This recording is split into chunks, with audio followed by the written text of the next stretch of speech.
English grammar और spoken English के लिए आज ही सब्सक्राइब करें। और ये पूरी तरह से सिर्फ एक छोटे से अंग्रेजी शब्द पर केंद्रित है, शुड यानी चाहिए। हाँ, और ग्रामर के नाम से ही अक्सर लोग बोर हो जाते हैं। सच बताऊं तो जब मैंने पहली बार इसे देखा तो मुझे भी लगा कि ग्रामर के नियम भला कितने दिलचस्प हो सकते हैं। स्कूल के दिनों में तो ये सब काफी उबाऊ लगता था। ये बहुत ही स्वाभाविक प्रतिक्रिया है। अक्सर हम व्याकरण को सिर्फ कुछ कड़े नियमों और रटने वाली चीजों के तौर पे ही देखते हैं। हाँ, एकदम सही कहा। लेकिन आज का हमारा मिशन सिर्फ ग्रामर के नियम रटना नहीं है। इस चर्चा के जरिए हम ये समझने की कोशिश करेंगे कि इंसान असल जिंदगी में संवाद कैसे करता है। मतलब जब हम किसी को सलाह देते हैं या चीजें हमारी उम्मीद के मुताबिक नहीं होती, बिल्कुल, या फिर जब हम अतीत की किसी गलती पर अफसोस करते हैं, इन सभी गहरी मानवीय भावनाओं को व्यक्त करने के लिए भाषा इस छोटे से शब्द का सहारा कैसे लेती है, ये देखना बहुत दिलचस्प है। ठीक है, तो चलिए इसे विस्तार से समझते हैं। इन नोट्स का जो पहला हिस्सा है वो इस शब्द के सबसे बुनियादी इस्तेमाल के बारे में बात करता है। यानी सलाह देना। हाँ, प्राथमिक काम किसी को ये बताना है कि क्या करना सही रहेगा। लेकिन मैं सोच रही थी कि क्या ये सिर्फ एक सीधा साधा सुझाव है या इसके पीछे कुछ और भी है। मैं कहूंगा कि ये सिर्फ एक खोखला सुझाव नहीं है। जब कोई कहता है यू शुड डू समथिंग, तो इसका सीधा मतलब है कि वक्ता की नजर में ये काम करना सही है। मतलब ये कोई तानाशाही नहीं है। एकदम नहीं। ये किसी पर हुक्म चलाना नहीं है, बल्कि एक राय देना है। जैसे गाइड में एक बहुत ही आम जिंदगी से जुड़ा उदाहरण है, you look tired, you should go to bed. अरे हाँ, ये वाक्य तो रोजमर्रा की जिंदगी में कितनी बार इस्तेमाल होता है। कोई थका हुआ लग रहा है तो हम उसे देखकर कहते हैं कि तुम्हें आराम करना चाहिए। सही बात है। यहाँ हम कोई आदेश नहीं दे रहे हैं, हम बस सामने वाले की फिक्र कर रहे हैं, उसे आराम करने की एक नरम सी सलाह दे रहे हैं। बिल्कुल। लेकिन ये शब्द सिर्फ दोस्तों और परिवार तक ही सीमित नहीं है। सामाजिक जिम्मेदारियों को व्यक्त करने के लिए भी इसका खूब इस्तेमाल होता है। हाँ, मैंने नोट्स में देखा कि कुछ बड़े स्तर के उदाहरण भी हैं, जैसे the government should do more to reduce crime. अब यहाँ कोई किसी एक व्यक्ति को सलाह नहीं दे रहा है। यहाँ समाज का एक नागरिक अपनी सरकार से एक उम्मीद जता रहा है, एक राय रख रहा है कि अपराध कम करने के लिए और कदम उठाए जाने चाहिए। मतलब एक आदर्श स्थिति की कल्पना। हाँ, कि क्या सही होना चाहिए। ये एक बहुत अहम बिंदु है। मतलब हम शुड का इस्तेमाल करके दुनिया का अपना एक आदर्श विजन सामने रखते हैं। और एक और चीज मुझे काफी दिलचस्प लगी। वो क्या? लोग हमेशा सीधे सीधे ये नहीं कहते कि क्या करना चाहिए। अक्सर अपनी सलाह को थोड़ा नरम बनाने की कोशिश की जाती है ना? यहाँ जो बात सबसे आकर्षक है वो ये है कि इंसान सामाजिक टकराव से बचने के लिए भाषा को कैसे मोड़ता है। अक्सर शुड के साथ आई थिंक या आई डोंट थिंक लगता है, या फिर सवाल पूछते समय डू यू थिंक का इस्तेमाल। बिल्कुल। अगर कोई सीधा कहे you should apply for this job, तो ये शायद थोड़ा अधिकार जमाने वाला लगे। हाँ, थोड़ा रूड लग सकता है। लेकिन अगर वो इसे ऐसे कहे, do you think I should apply for this job, तो ये बहुत ही विनम्र तरीका बन जाता है। मतलब व्यक्ति सीधे कोई नियम थोप नहीं रहा है, वो बस अपनी विचार प्रक्रिया में सामने वाले को शामिल कर रहा है। सही कहा। ये एक तरह की कूटनीति है। हम अपनी बात भी कह देते हैं और बुरा भी नहीं लगता। इसी तरह I don't think you should work so hard कहकर हम अपनी चिंता जताते हैं, बिना ये कहे कि तुम गलत कर रहे हो। और नकारात्मक उपयोग के बारे में जो गाइड में बताया गया है वो भी काफी प्रासंगिक है। हाँ, शुडंट का इस्तेमाल, जैसे you shouldn't believe everything you read in the newspapers. आज के डिजिटल युग में जहां हर तरफ जानकारी की बाढ़ है, ये वाक्य कितना सच लगता है। वक्ता ये कह रहा है कि हर छपी बात पर भरोसा करना गलत होगा। ये एक तरह की चेतावनी है, लेकिन फिर से कोई कानूनी पाबंदी नहीं है। बिल्कुल पाबंदी नहीं है। और यहीं पर मेरे दिमाग में एक सवाल आता है, अगर ये कानूनी पाबंदी नहीं है तो फिर ये मस्ट या हैव टू से कैसे अलग है? ये बहुत ही शानदार सवाल है, क्योंकि कई बार तो इन शब्दों को एक दूसरे की जगह इस्तेमाल कर लिया जाता है। क्या इनमें कोई बड़ा मनोवैज्ञानिक अंतर है? अंतर बहुत ही गहरा है और ये हमारी संवाद शैली की पूरी दिशा तय करता है।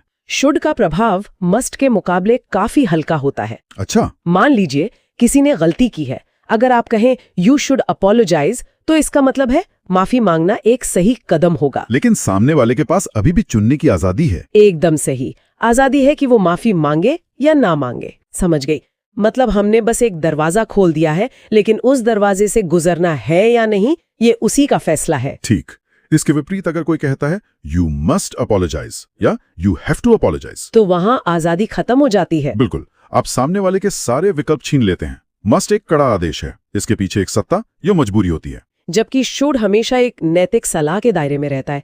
ये सच में दिखाता है कि हम सामने वाले को कितना सम्मान दे रहे हैं। हाँ, और यहाँ बात सच में बहुत दिलचस्प हो जाती है, क्योंकि जब हम आगे बढ़ते हैं तो ये व्याकरण की चर्चा नई दिशा पकड़ लेती है। मतलब अब तक तो सिर्फ सलाह या राय की बात हो रही थी, लेकिन आगे जाकर ये शब्द हमारी उम्मीदों का आईना बन जाता है। एक्सपेक्टेशंस। जब दुनिया वैसी नहीं चलती जैसी चलनी चाहिए, तब भी हम शुड का ही इस्तेमाल करते हैं। ये मुझे बहुत अजीब लगा था, सच कहूं तो। अजीब लग सकता है, लेकिन ये भाषा का बहुत खूबसूरत पहलू है। जब कुछ हमारी उम्मीदों के विपरीत होता है तो हम इस शब्द का सहारा लेते हैं। जैसे वो टीना वाला उदाहरण। हाँ, गाइड में जो दिया है, I wonder where Tina is, she should be here by now. इस एक छोटे से वाक्य में कितनी कहानियां छिपी हैं। वक्ता कह रहा है कि टीना को अब तक यहाँ होना चाहिए था। इसमें हैरानी है और शायद इंतजार की झुंझलाहट भी। वक्ता के दिमाग में एक तय समय था और वास्तविकता उस कैलकुलेशन से मेल नहीं खा रही है। बिल्कुल सटीक विश्लेषण किया आपने। ये शब्द बताता है कि जो हो रहा है वो सामान्य नहीं है, और ये सिर्फ इंसानों तक सीमित नहीं है। हाँ, निर्जीव चीजों पर भी लागू होता है, जैसे पैकेट पर गलत कीमत वाला उदाहरण। The price on this packet is wrong, it should be £2.50 not £3.50। यहाँ वक्ता को पता है कि सही कीमत क्या है। वो इस बात का विरोध कर रहा है कि जो लिखा है वो गलत है। वो दुनिया को उस रूप में देखने से इनकार कर रहा है जो सामने है, और उस रूप की मांग कर रहा है जो होना चाहिए। इसी तरह का वो मोटरसाइकिल वाले का उदाहरण भी शानदार है। हाँ, that man on the motorbike should be wearing a helmet. अब यहाँ कोई उस आदमी को रोक कर सलाह तो दे नहीं रहा है। वो व्यक्ति तो बस वहां से गुजर रहा है, लेकिन वक्ता एक ऐसी स्थिति देख रहा है जो सुरक्षा नियमों के खिलाफ है। वो बस एक सामाजिक अवलोकन कर रहा है कि नियम के अनुसार हेलमेट पहनना चाहिए था। यह हमारी उस आदत को दर्शाता है जहां हम लगातार आसपास की दुनिया का मूल्यांकन करते हैं। और मजे की बात यह है कि ये मूल्यांकन सिर्फ वर्तमान का नहीं होता, हम इसके जरिए भविष्य की भविष्यवाणी भी करते हैं। बिल्कुल, जब हम उम्मीद करते हैं कि आगे क्या होगा, तब भी ये शब्द काम आता है। जैसे she is been studying hard for the exam so she should pass. यहाँ हम कोई जादू नहीं कर रहे हैं, बल्कि एक बहुत ही तार्किक उम्मीद जता रहे हैं। इंसान का दिमाग कारण और प्रभाव में विश्वास करता है। क्योंकि उस लड़की ने कड़ी मेहनत की है, इसलिए पास होना एक स्वाभाविक नतीजा होना चाहिए। इसी तरह जब हम कहीं नई जगह जाते हैं तो सोचते हैं कि there are plenty of hotels in the town, it shouldn't be difficult to find somewhere to stay. मतलब शहर में होटल बहुत है तो जगह ढूंढने में परेशानी नहीं होनी चाहिए। ये एक तरह से खुद को तसल्ली देने का भी तरीका है। सही कहा। अगर हम सलाह और उम्मीद को एक साथ रखकर देखें तो शुड एक पुल की तरह काम करता है। वास्तविकता और हमारे आदर्श विचारों के बीच की खाई को भरता है। हम लगातार दुनिया को सुधारने की कोशिश कर रहे हैं शब्दों के जरिए। ये काफी दार्शनिक विचार है। जब हम कहते हैं कि कुछ होना चाहिए तो हम मान रहे होते हैं कि वर्तमान स्थिति आदर्श नहीं है, और यही असंतोष हमें आगे बढ़ने को प्रेरित करता है। तो इस सब का असल में क्या मतलब हुआ? मतलब ये कि ये छोटा सा शब्द हमें सिर्फ वर्तमान में ही नहीं बांधता, बल्कि अतीत में गोता लगाने की ताकत भी देता है। और यहीं से हमारी चर्चा इन नोट्स के सबसे भावनात्मक हिस्से में प्रवेश करती है। अतीत के पछतावे, यानी शुड हैव डन। मुझे लगता है इंसान होने के नाते हम सबसे ज्यादा समय इसी टाइम मशीन में बिताते हैं। समय यात्रा का ये रूपक एकदम सटीक है। शुड हैव डन का अर्थ है कि कोई काम अतीत में नहीं किया गया, लेकिन वो किया जाना चाहिए था। यह हमें अतीत का विश्लेषण करने की अनुमति देता है। हम अक्सर अपनी और दूसरों की गलतियों का पोस्टमार्टम करते रहते हैं। और इसका सबसे आम उदाहरण है कोई बढ़िया मौका हाथ से निकल जाना। जैसे you missed a great party last night, you should have come. मतलब तुमने शानदार पार्टी मिस कर दी, तुम्हें आना चाहिए था। इसमें जो मिस करने का एहसास है वो कितना गहरा है। वक्ता एक तरह से जता रहा है कि तुम्हारा न आना एक गलत फैसला था। इसी तरह जब कोई बहुत देर से आता है तो लोग कहते हैं कि they should have arrived long ago. यहाँ फिर से हमारी उम्मीदें अतीत के एक बिंदु पर टूट गई हैं। इंतजार करने की खींच इस वाक्य में साफ झलकती है। लेकिन हम सिर्फ दूसरों पर ही उंगली नहीं उठाते, हम खुद पर भी तो ये हथौड़ा चलाते हैं। बिल्कुल, आत्मालोचना भी इसी का हिस्सा है। नोट्स में एक बहुत मजेदार उदाहरण है जिससे कोई भी जुड़ सकता है। I am feeling sick, I shouldn't have eaten so much. हाँ, दावतों में अक्सर ऐसा होता है। जरूरत से ज्यादा खा लिया और फिर पेट पकड़कर सोचा कि मुझे इतना नहीं खाना चाहिए था। ये मानवीय कमजोरियों का बहुत सटीक चित्रण है। शुडंट हैव डन का मतलब ही यही है कि कुछ गलत कर दिया और अब एहसास हो रहा है। एक और उदाहरण जो मुझे विचारणीय लगा वो दूसरों के व्यवहार की आलोचना से जुड़ा है। She shouldn't have been listening to our conversation. It was private. बाप रे, ये तो सीधा किसी के सामाजिक सीमाएं लांघने पर गुस्सा है। किसी ने छुपकर बातें सुनी और प्राइवेसी का उल्लंघन किया। ये देखना सच में अद्भुत है कि कैसे ये छोटे शब्द हमारी नाराजगी का इतना बड़ा वजन उठाते हैं। इस पूरी चर्चा को और स्पष्ट करने के लिए नोट्स में वर्तमान और अतीत की सीधी तुलना भी की गई है। ये तुलना समझना बहुत जरूरी है। सोचिए, एक वाक्य है, you look tired, you should go to bed now. ये तो वर्तमान है, ऐसी सलाह जिस पे तुरंत अमल किया जा सकता है। स्थिति अभी भी नियंत्रण में है, लेकिन अब इसकी तुलना दूसरे वाक्य से करें। कौन सा? You went to bed very late last night, you should have gone to bed earlier. Oh, ये अतीत है, अब स्थिति हाथ से निकल चुकी है। जो रात बीत गई उसे वापस नहीं लाया जा सकता। यहाँ शुड अब कोई सलाह नहीं बल्कि एक अफसोस है, या कहें कि भविष्य के लिए एक कड़वी सीख है। ये तुलना सच में गहरी है। कैसे सिर्फ समय का पहिया घूमने से एक ही सलाह का रूप पूरी तरह बदल जाता है। कल जो प्यार भरी सलाह थी आज आलोचना बन गई। खैर, अब हम इस व्याकरणिक यात्रा के अंतिम पड़ाव की ओर बढ़ते हैं। हाँ, जहाँ एक और विकल्प की बात होती है। बिल्कुल, एक ऐसा शब्द जो शुड के जैसा ही काम करता है, ought to। अगर हम इसे व्यापक संदर्भ से जोड़कर देखें तो किसी भी समृद्ध भाषा में एक ही बात कहने के कई तरीके होते हैं। ought to be अंग्रेजी का एक ऐसा ही टूल है। नोट्स स्पष्ट करते हैं कि हमने अब तक जितनी भी स्थितियों की चर्चा की है, चाहे वो सलाह हो, उम्मीद हो या पछतावा, उन सभी में शुड की जगह ought to का इस्तेमाल किया जा सकता है। अर्थ में रत्ती भर भी बदलाव नहीं आएगा। बस एक छोटी सी शर्त है जो अक्सर लोगों को कंफ्यूज करती है।